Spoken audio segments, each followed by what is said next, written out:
No nos falta nadie. Muy buenos días a todas y a todos ustedes, los coordinadores de PAN, PRI, Movimiento Ciudadano y del PRD, así como con nuestra compañera Xóchitl Gálvez. Queremos transmitir a todos y cada uno de ustedes el beneplácito por la resolución de la Suprema Corte de Justicia respecto de la acción de inconstitucionalidad que este bloque de senadores y senadoras tramitó precisamente ante nuestro máximo tribunal.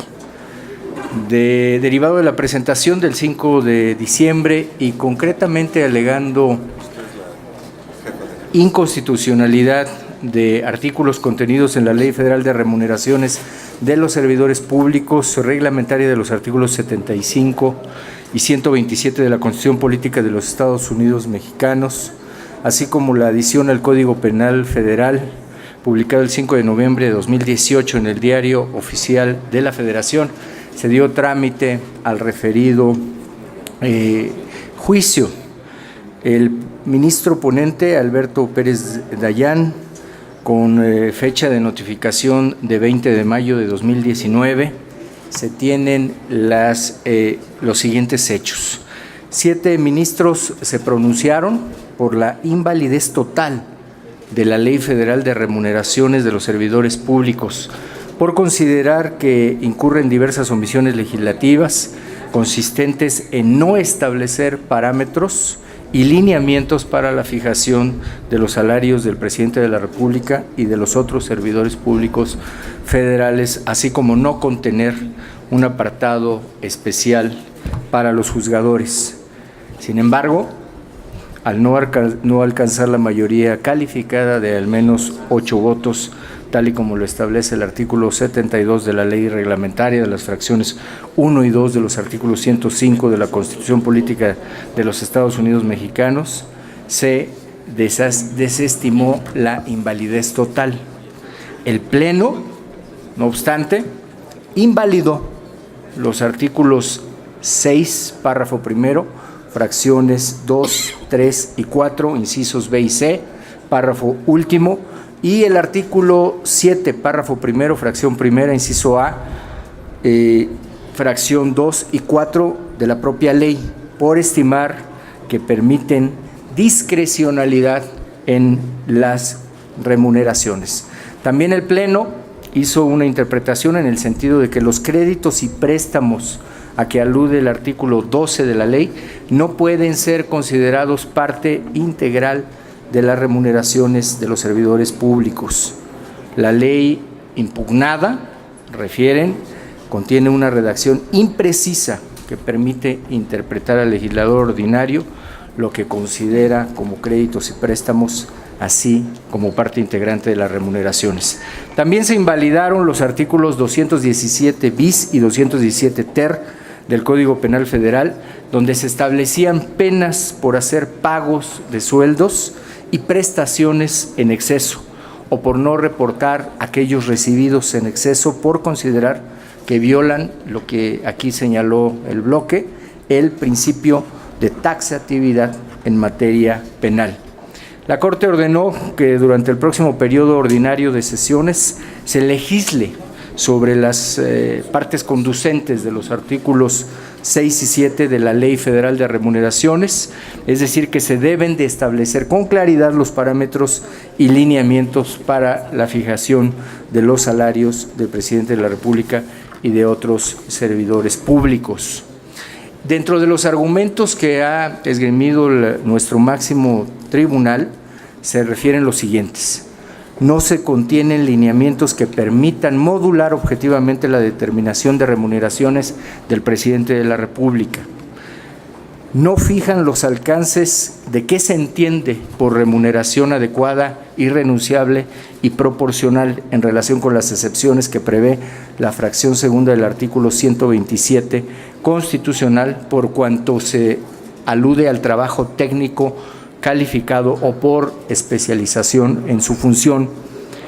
No comprende la regulación particular que atañe a las remuneraciones de los juzgadores pertenecientes al Poder Judicial de la Federación, poderes judiciales locales y órganos constitucionales autónomos, cuyas reglas de operación precisan de criterios adicionales de competitividad, especialización, servicio de carrera y principalmente de mercado salarial sectorizado.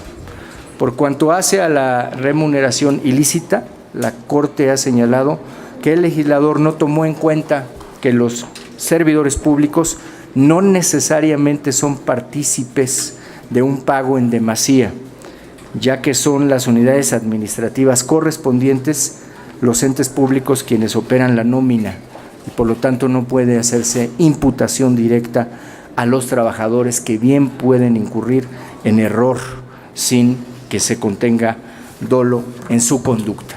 Por lo tanto, este bloque de senadoras y senadores nos congratulamos, por supuesto, de esta importantísima decisión que tomó la Suprema Corte de Justicia de la Nación.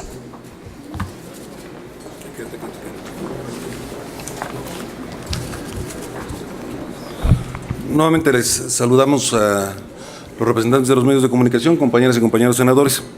Como lo ha explicado el senador Mancera el día de ayer, la Suprema Corte de Justicia de la Nación declaró la invalidez de ciertos artículos de la Ley de Remuneraciones. Esto es producto, como también lo comentó, de las acciones legales que presentamos varios partidos de oposición y órganos constitucionales autónomos. Al respecto, quiero reiterar lo que hemos dicho desde un principio y que es muy importante. La acción de inconstitucionalidad que promovimos no es en contra de la austeridad, sino a favor de la división de poderes.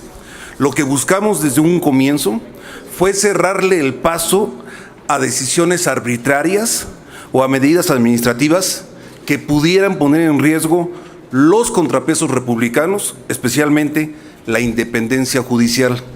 Por eso, desde un comienzo, nuestras acciones estuvieron dirigidas a mejorar la Ley de Remuneraciones. Y ahora, con esta sentencia, la Suprema Corte de Justicia de la Nación nos ha dado la razón.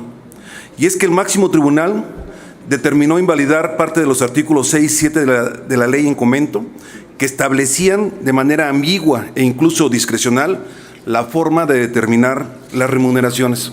Es decir, la Corte concluyó que el Congreso puede definir el salario del presidente y los topes máximos de los salarios públicos, pero no lo puede hacer sin un parámetro objetivo. ¿Por qué? Pues porque al hacerlo arbitrariamente afectaría las funciones y la independencia de los demás poderes y de los órganos constitucionales autónomos. En segundo lugar, la Corte invalidó los dos delitos que se crearon con la reforma en el Código Penal, porque además de tener una redacción imprecisa, discriminaban a los trabajadores de confianza e imponían sanciones excesivas. Con la sentencia de la Corte respecto a la acción de inconstitucionalidad que presentamos, se manda un mensaje muy claro al poder y a la mayoría legislativa. El mensaje de que la arbitrariedad en la elaboración de las leyes será sujeto de control judicial y el reconocimiento de que la mayoría en la Cámara de Diputados se negó a definir un criterio objetivo para el establecimiento del salario de un servidor público. Esta resolución y su significado político es algo que todos debemos aplaudir porque es sano para todos, para todas, e incluso diría indispensable para la democracia. Concluyo reiterando que el bloque opositor que impulsó esta acción de inconstitucionalidad comparte la preocupación y la necesidad de tener racionalidad y objetividad en el gasto público. No combatimos los montos de los salarios, pero exigiremos una ley que permita establecer objetivamente el sustento para que exista una remuneración adecuada para los servidores públicos, a los cuales desde aquí les reiteramos siempre nuestro reconocimiento por su labor al servicio del Estado mexicano. Muchas gracias. Muchas gracias. Con el permiso de mis compañeros y en relación a la acción de inconstitucionalidad que se presentó por 55 senadores el pasado mes de diciembre del 2018, comentamos lo siguiente. En la sesión del día de ayer, 20 de mayo del 2019, el Pleno de la Suprema Corte de Justicia de la Nación condenó al Congreso de la Unión para que en el próximo periodo de sesiones se subsanen las omisiones y vicios en los que se incurrió en la emisión de la Ley Federal de Remuneraciones.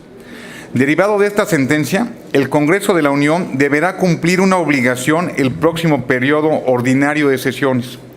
Esta sentencia nos obliga a emitir un cuerpo normativo que prevea un mecanismo que garantice el cumplimiento de los principios constitucionales pasados por alto en la emisión de la primera Ley Federal de Remuneraciones. En específico, la falta de lineamientos claros y que otorguen seguridad jurídica a los gobernados en la determinación del monto de los salarios de sus servidores públicos. La victoria dentro de la sentencia emitida por la Suprema Corte el día de ayer, 20 de mayo, de ninguna manera implica que se perpetúen los salarios excesivos de algunos servidores públicos que se han sufrido durante décadas en nuestro país, sino que al contrario, la victoria radica en que los salarios de los servidores públicos deberán ser fijados mediante los principios de adecuación en el trabajo realizado y proporcionalidad por cuanto a su especialización, respetando la independencia judicial y la división de poderes. Por último, decirles que estoy convencido que Rafael Moreno Valle, quien fue impulsor de esta acción de inconstitucionalidad, estaría sumamente satisfecho. Muchas gracias y que tengan un excelente día.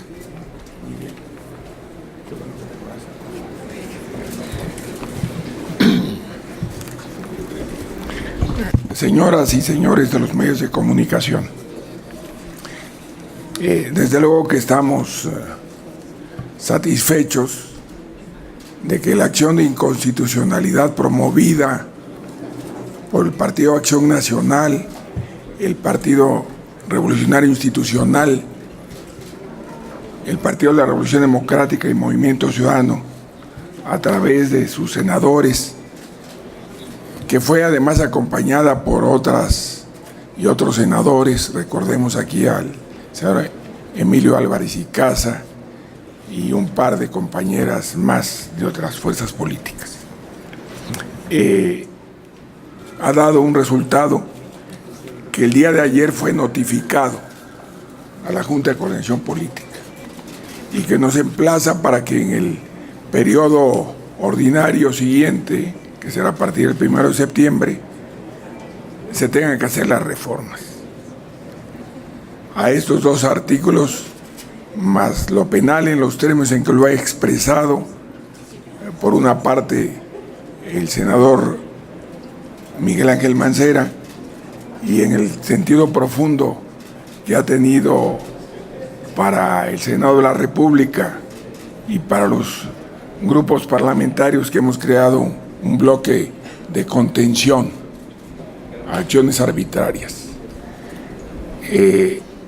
Por demás está decirles que el pasado 13 de mayo presentamos una acción de inconstitucionalidad en contra de la ley reformada. Recuerden ustedes que reforma la ley estaba tan mal hecha. Era una vacilada de legislación antigua que la tienen que reformar precisamente para pretender echar abajo nuestra acción de inconstitucionalidad. Dimos cuenta el día 14 de mayo que buscaríamos que se pudieran acumular. No las acumuló la Corte. Precisamente por ello, vale la pena recordar que hablamos de respeto al federalismo, a la división de poderes, a la autonomía del Poder Judicial, a la independencia de los juzgadores. Así que aprovecharíamos que todos estamos contentos porque se les está diciendo a una mayoría parlamentaria que tomó la iniciativa de rescatar una legislación que tenía más de 8 años archivada en la Cámara de Diputados, que eso no puede volver a suceder por una parte. Y por otra, solicitarle respetuosamente a la Corte, al tiempo que estamos felicitando a los ministros que le han dado la razón a esta acción de inconstitucionalidad que cumplió todas las formalidades, porque me da gusto que el coordinador parlamentario Mauricio Curi reconozca el esfuerzo de nuestro compañero senador Rafael Moreno Valle y de los senadores Miguel Ángel Osorio Chong, el doctor Miguel Ángel Mancera y de un servidor, pero que tomamos la iniciativa con los compañeros senadores. Pero volvimos a tomar la iniciativa de manera muy rápida, porque se corría el riesgo de que desecharan la acción de inconstitucionalidad que hoy estamos celebrando. Pero ahí está la nueva acción de inconstitucionalidad, que le va a dar profundidad.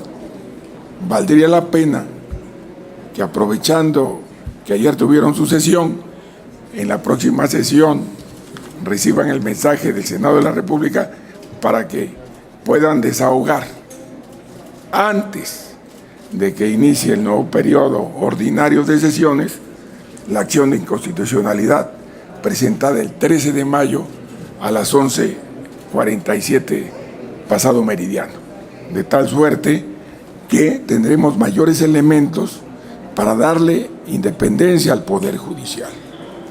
Y lo quiero subrayar, aquí en este Senado de la República, nuestros grupos parlamentarios alentamos, y se logró por unidad, por unanimidad, el programa de austeridad en las actividades del Senado de la República. Qué bueno que el Ejecutivo tenga normatividad que le dé austeridad a los programas de gobierno del Ejecutivo, y debemos de procurar que el Poder Judicial tenga su independencia plena y total. En ese sentido, Movimiento Ciudadano hace un llamado a la Suprema Corte de Justicia al celebrar hoy con las fuerzas políticas que hemos creado el bloque de contención, esto que hoy es para nosotros muy grato compartir con ustedes. Gracias, compañeras senadoras, gracias, compañeros senadores, por este éxito.